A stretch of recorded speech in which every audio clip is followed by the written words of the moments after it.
Youth Maharashtra, महाराष्ट्राचा बुलंद आवाज।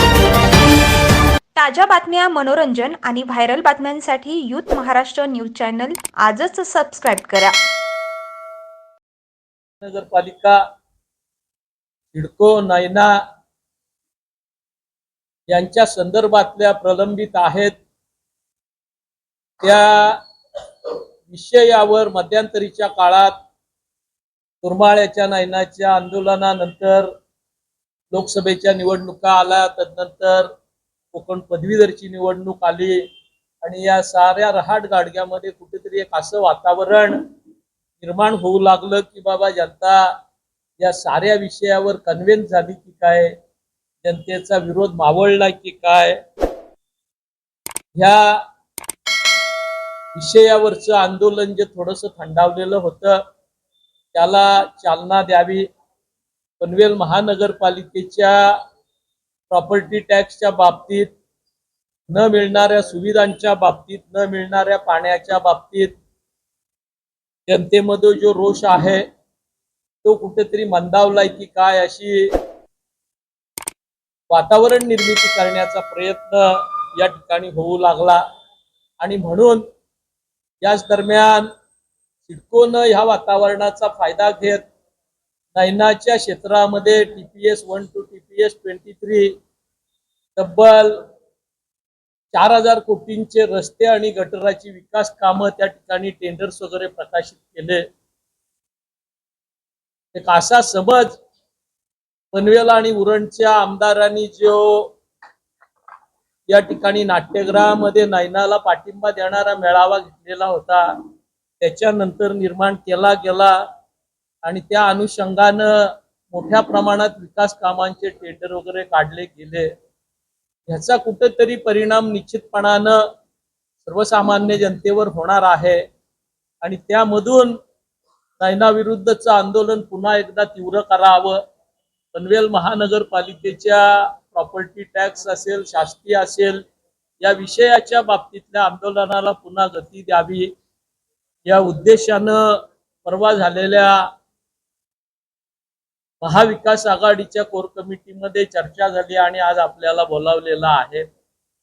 आपल्याला स्वातंत्र्य दिनाच्या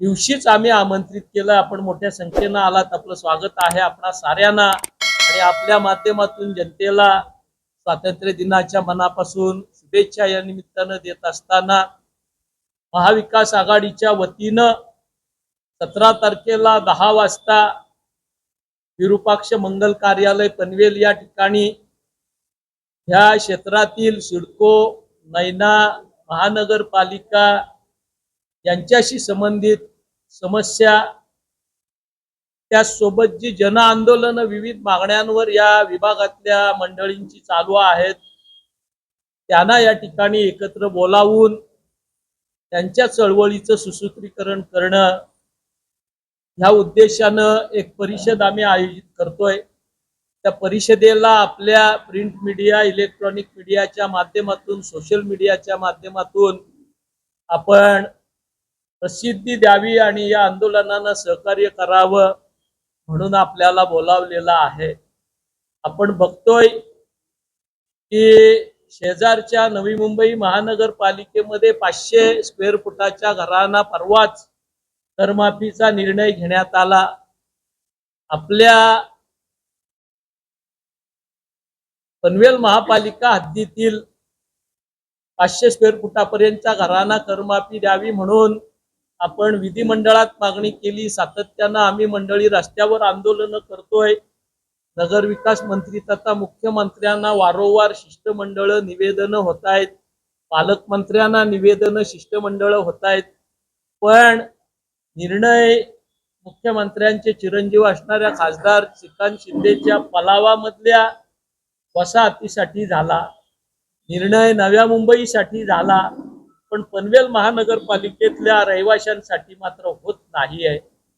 आणि म्हणून कुठेतरी जनतेचा आक्रोश, जनतेचा रोष या ठिकाणी रस्त्यावर आणावा आणि या प्रश्नांना वाचा फोडावी या उद्देशानं आम्ही मंडळी ही परिषद आणि परिषदेमध्ये जी काही चर्चा होईल ज्या काही सूचना येतील, जे काही निर्णय होतील, त्या अनुषंगानं भविष्यातलं आंदोलन करायला मागतोय.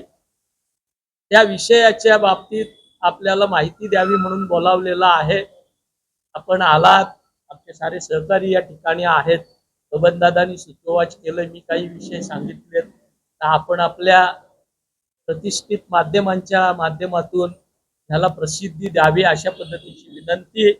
विकास आघाडीच्या कोर कमिटीमध्ये परवा ठरल्यानुसार आजची पत्रकार परिषद आहे. ह्या कोर कमिटीमध्ये जे निर्णय झाले त्याच्यामध्ये नैनाचं जे आंदोलन चालू आहे, नैनाच्या क्षेत्रात 4,000 कोटी रुपयाची कामं त्या ठिकाणी सिडकोनं रस्त्याची आणि गटराची काढलेली आहेत. याचा अर्थ ते दडपशाहीनं प्रकल्प पुढे न्यायला मागतायत. त्याचा जनतेचा असणारा विरोध तीव्र करणं आणि जनतेच्या हिताचं रक्षण करण्याच्या दृष्टीनं नैना आंदोलनामधल्या सगळ्या घटकांना बरोबर घेऊन हे आंदोलन पूर्णरूपी प्रज्वलित करणं, त्याचसोबत सिडकोच्या विरोधातल्या ज्या समस्या आहेत, विशेषतः गावठाणा शेजारी बांधलेली गरजेपोटीची बांधकामं, प्रकल्पग्रस्तांच्या विविध बांधकामावर सिडको आणि महापालिका जे वरवंटा चालवायला मागतोय, त्या बाबतीत जनतेच्या भावना जाणून ते आंदोलन तीव्र करणं, त्या सोबतीनं नवी मुंबई आंतरराष्ट्रीय विमानतळाला दिबा पाटील साहेबांचं नाव देण्याच्या दृष्टीनं जे काम समितीच्या माध्यमातून होतं ते थोडेसे वेगळ्या पद्धतीनं कामकाज होतंय. एम म्हात्रे साहेब, भूषण पाटील आणि अन्य जे 4-5 मंडळी आहेत, त्या मंडळींना दिल्लीला बोलावून रात्री 1 वाजता उद्याची बैठक कॅन्सल झाली म्हणून सांगितलं जातंय आणि दुसऱ्या दिवसाच्या वर्तमानपत्रात भाजपची पिळावळ आणि मुरलीधर मोहोळ यांचा निवेदन स्वीकारतानाचा फोटो येतोय. याचा अर्थ त्या समितीच्या त्यांना धार्जिण्या नसणाऱ्या सदस्यांना बाजूला करत केवळ भाजपचं काम त्या ठिकाणी पुढे रेटण्याचा अजेंडा चालवला जातोय. तर त्या बाबतीत देखील जनतेच्या भावना जाणून घेऊन महाविकास आघाडी आणि सामाजिक संघटनांच्या माध्यमातून नवी मुंबई आंतरराष्ट्रीय विमानतळाला दिबा पाटलांचं नाव दिलं जावं म्हणून आंदोलनाला गती देण्याचा निर्णय घ्यायचा आमचा प्रयत्न आहे. आणि त्यासाठी ही परिषद जी आम्ही घेतो, एल्गार परिषद, त्याच्यामध्ये साधारण साऱ्या घटकांना आपले मुद्दे, आपला विचार मांडण्याची संधी दिली जाईल आणि याच्यातून एक कॉमन अजेंडा तयार करून त्याच्यावर हे आंदोलन संघटित करण्याचा आमचा प्रयत्न आहे. पनवेल महानगरपालिकेचा जो प्रॉपर्टी टॅक्सचा विषय प्रलंबित आहे, 500 स्क्वेअर फुटापर्यंतच्या घरांना करमाफी देण्याची जी मागणी प्रलंबित आहे, पनवेल महापालिकेनं लावलेली शास्ती आणि केलेल्या जप्त्या, या बाबतीत जनतेला दिलासा देण्याच्या दृष्टिकोनातून त्या परिषदेमध्ये चर्चा करून निर्णय घेणं अपेक्षित आहे. त्याचसोबत पनवेल शहरासहित कामोठा असेल, खारघर असेल, कळंबुली असेल, तळोजा असेल, नवीन पनवेल असेल, वडगर करंजाडे असेल, या साऱ्या नवीन भागाला आणि ग्रामीण भाग जो महापालिकेत आहे, या साऱ्यांना 3-3 दिवसानं पाणी पुरवण्याचं काम महापालिका आणि सिडको करते. त्या पाण्याच्या प्रश्नाला देखील कुठेतरी व्यवस्थितरित्या मार्ग करून देण्याच्या दृष्टीनं या आंदोलनाच्या माध्यमातून आम्ही काम करायला मागतोय.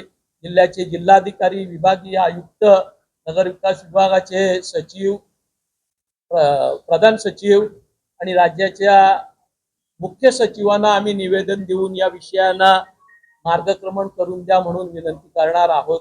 आम्ही निवेदन देताना एकनाथ शिंदे साहेब आणि उदय सामंतांनाही देणार आहोत. पण आतापर्यंतचा आमचा जो अनुभव आहे तो अशा पद्धतीच्या जन आंदोलनाला किंवा जनतेच्या मागण्यांसाठी या मंडळींकडे वेळ नसतो. असलाच तरी ते येऊ नयेत म्हणून या ठिकाणचे दोनही आमदार प्रयत्न करत असतात, ठरलेल्या बैठका रद्द करून घेत असतात, असा अनुभव आतापर्यंत आलेला आहे. पण राज्याच्या घटनात्मक प्रमुख म्हणून त्यांना आम्ही आमचं निवेदन देऊन या समस्यांच्या बाबतीत कार्यवाही करण्याची विनंती करणार आहोत. आणि या साऱ्याच्या याला मागण्यांना गती देण्याच्या दृष्टिकोनातून एक मोठं आंदोलन पनवेलमध्ये संघटित करण्याचा प्रयत्न आम्ही करणार आहोत. त्याचं साधारण निश्चिती त्या परिषदेमध्ये आम्ही करायला मागतोय आणि त्या पद्धतीनं ते राबवलं जाईल. पण हे आंदोलन निश्चितपणानं निर्णायक असं असेल असा प्रयत्न आम्हा मंडळींचा आहे. विस्कळीतरित्या जाण्यापेक्षा मागण्या जरी सिडकोशी संबंधित असल्या, नैनाशी संबंधित असल्या, पनवेल महानगरपालिकेशी संबंधित असल्या तरी हा मोर्चा पनवेल महानगरपालिकेजवळच आम्ही काढणार आहोत. एकत्रच मोर्चा काढू. जिल्हाधिकाऱ्यांना, विभागीय आयुक्तांना, नगरविकास विभागाच्या सचिवांना आम्ही विनंती करू की आपले प्रतिनिधी त्या ठिकाणी आमच्या मोर्चाची दखल घेऊन निवेदन घ्यायला आणि त्याच्यावर कारवाई करायला आपण पाठवा. अन्यथा आम्हाला हे आंदोलन आणखी तीव्र करावं लागेल. अशा पद्धतीच्या भावना आम्ही त्यांच्यापर्यंत पोहोचवणार आहोत निवेदनाच्या माध्यमातून. यूथ महाराष्ट्र, महाराष्ट्राचा बुलंद आवाज.